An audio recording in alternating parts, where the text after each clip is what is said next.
घडलेली घटना ही अत्यंत दुर्दैवी आहे। यामध्ये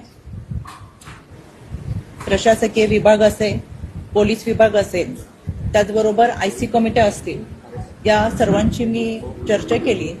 जवळपास एक तासभराच्या चर्चेमध्ये अनेक गोष्टी समोर आल्या। यामध्ये आयसी कमिटीकडे खरं तर मी 5-6 दिवसापूर्वी सातारा दौऱ्यावर येऊन गेले होते। सांगली सातारा दौरा करत असताना जनसुनावणीच्या माध्यमातून प्रशासकीय अधिकाऱ्यांच्या बैठका देखील घेतल्या होत्या। संपूर्ण राज्यभरामध्ये राज्य महिला आयोगाच्या माध्यमातून जनसुनावणीच्या निमित्तानं ज्यावेळेस व्हिजिट करते त्यावेळेस खऱ्या अर्थानं प्राधान्यक्रमाने आम्ही आयसी कमिटी आहेत का चेक करतो। शासकीय, निमशासकीय, खासगी आस्थापनामधल्या आयसी कमिटी ह्या फक्त असून चालणार नाहीत, तर त्या ऍक्टिव्ह असल्या पाहिजेत।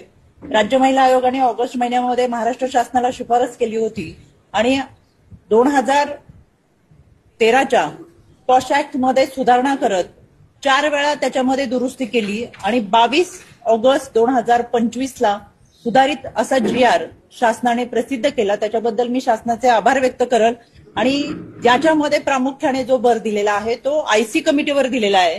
कामाच्या ठिकाणी होणाऱ्या लैंगिक अत्याचार रोखण्यासाठी, महिलांना सुरक्षितता मिळण्यासाठी पॉश ऍक्टला अतिशय चांगल्या पद्धतीचे अधिकार दिले।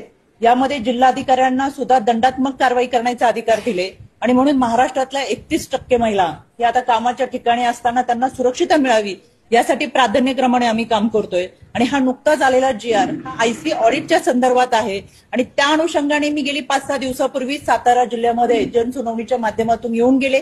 या सर्व अधिकाऱ्यांच्या मी बैठका सुद्धा घेतल्या होत्या आणि त्या बैठकीमध्ये मी विचारलं होतं की आयसी कमिटी ही आरोग्य विभागाची आहे का, तर आयसी कमिटी कार्यरत आहे, पण संबंधित डॉक्टरांनी कोणतीही तक्रार ही आयसी कमिटीकडे आस्थागायत केलेली नव्हती।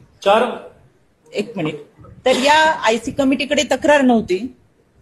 त्यांची जी तक्रार आहे पोलिसांची डॉक्टरांच्या विरोधात, डॉक्टरांची पोलिसांच्या विरोधात, याच्यामध्ये चौकशी समिती नेमली गेली होती आणि चौकशी समितीच्या अनुषंगाने ती केस निकालात काढली होती।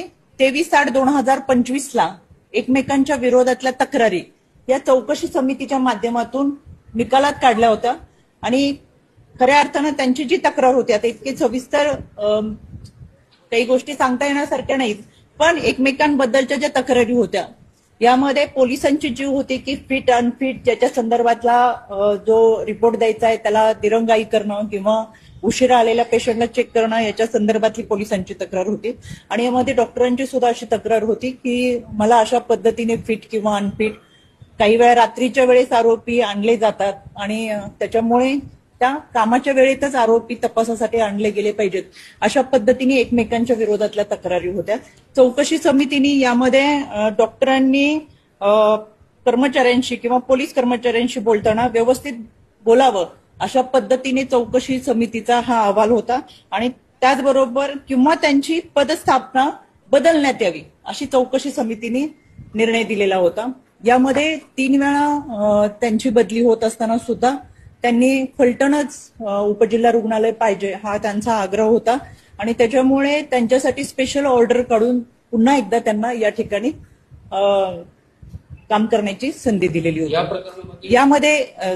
यामध्ये पोलिसांनी CDR काढलेले आहेत। या CDRच्या अनुषंगाने यामध्ये ज्यांची नावं सुसाईड नोटमध्ये दिली ते याच्यामध्ये गोपाळ बदने असेल, प्रशांत बनकर असेल। जानेवारी ते मार्च महिन्यापर्यंत गोपाळ बदने यांच्याबरोबर कम्युनिकेशन आहे, त्याच्यानंतर संबंधितांचं त्यांच्याबरोबर कोणतंही कम्युनिकेशन नाही।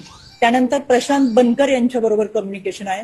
ज्या दिवशी घटना घडली त्याच दिवशी लक्ष्मीपूजनचा दिवस होता आणि त्या अनुषंगाने प्रशांत बनकर यांच्या घरी डॉक्टर ह्या दिवाळी साजरी करण्यासाठी लक्ष्मीपूजन करण्यासाठी होत्या। फोटो काढण्यावरून फोटो नीट आले नाहीत यावरून त्या दोघांमध्ये वाद झाले आणि त्या वादाचं रूपांतर फार मोठ्या प्रमाणामध्ये भांडण आणि त्याच्यामुळे त्यांनी त्या घरातून निघून तिथल्या एका मंदिराच्या ठिकाणी गेले। त्यांचे वडील प्रशांत बनकर यांचे त्यांना समजून सांगण्यासाठी की सण संध्याकाळच्या वेळेस इथं थांबू नका असं करून त्यांना परत एकदा घरी आणलं, पण त्याच्यानंतर त्या लॉजवरती राहायला गेल्या आणि त्यांच्यामधलं जे कम्युनिकेशन आहे ते रात्रभर त्यांनी प्रशांत बनकरला मेसेज केलेले आहे। प्रशांत बनकर याचा मोबाईल बंद होता आणि त्या अनुषंगाने हा वाद झालेला आहे आणि मी आत्महत्या करेन अशा स्वरूपाचं सुद्धा त्यांनी प्रशांत बनकरला फोटो पाठवून वगैरे रिप्लाय केलेला आहे. त्यावेळेस प्रशांत बनकरचे की यापूर्वी आपण खूप वेळा धमकी देण्याचा प्रयत्न मॅडम केलेला आहे, अशा पद्धतीचं त्या दोघांमधला डायलॉग आहे. खरं तर आता ह्या सीडीआरच्या अनुषंगाने बऱ्याचशा गोष्टी समोर येतातच आहेत. यामध्ये फॉरेन्सिक लॅबचा सुद्धा अहवाल येईल पोलिसांना, आणि त्याचबरोबर आमच्या वैद्यकीय विभागाला देखील सूचना दिलेली की पीएम रिपोर्ट काही करून आजच मिळवावा. आज किंवा उद्यापर्यंत पीएम रिपोर्ट आला तर अनेक गोष्टी आपल्या समोर अजून येतील. पण प्रायमरी पीएम रिपोर्टमध्ये हा सुसाईड केल्याचा प्रयत्न आहे असं अनुषंगाने रिपोर्ट आलेला आहे. त्याचबरोबर याच्यामध्ये जानेवारी ते मार्च महिन्यापर्यंत गोपाळ बदने असेल आणि डॉक्टर यांच्यामध्ये कम्युनिकेशन किंवा त्यांनी ज्या पद्धतीने सुसाईड नोटमध्ये दिले की 4 वेळा बलात्कार करण्याचा प्रयत्न केला, तर त्यामध्ये लोकेशन त्यांचं एकत्रित कुठं आहे का, त्या लोकेशन डिटेक्ट केलं जाईल. सीडीआर मधूनही आणि फॉरेन्सिक लॅबच्या अहवालामधून हे लोकेशन सापडल्यानंतर त्याचबरोबर बदनेकडून सुद्धा पोलीस त्या पद्धतीची माहिती घेतात. आता 5 दिवसाची पीसी आहेत, या अंतर्गत अशा पद्धतीची काही घटना घडलेली आहे का याचाही तपास या आपल्या पुढच्या जी सगळी प्रोसेस होईल तपासाची.